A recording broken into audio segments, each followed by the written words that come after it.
నిజామాబాద్ జిల్లా బోధన్ పట్టణం ఆఫీసర్స్ క్లబ్లోని క్రీడా భవనంలో జిల్లా కేంద్రం నుంచి టాస్క్ ఫోర్స్ అధికారులు సిఐ అంజయ్య వారి బృందం ఆధ్వర్యంలో నమ్మదగిన సమాచారం మేరకు మెరుపు దాడి నిర్వహించారు. ఈ దాడిలో 22 మంది పేకాట బెట్టింగ్ రాయిళ్లను పట్టుకున్నారు. వారి వద్ద నుంచి 24,430 రూపాయలు నగదును స్వాధీనం చేసుకున్నారు. పేకాట బెట్టింగ్ రాయిళ్లను బోధన్ టౌన్ పోలీస్ స్టేషన్ కు తరలించి టౌన్ SHO వీరయ్యకు అప్పగించడం జరిగింది.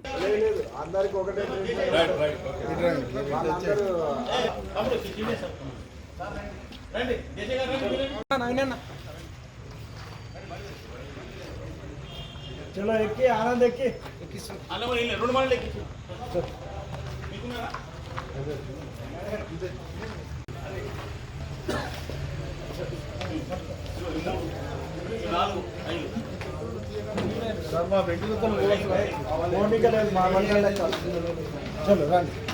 चलो वीडियो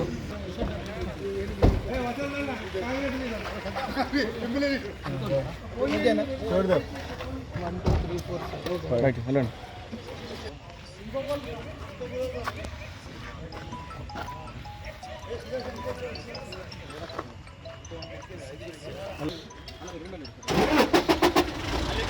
हेलो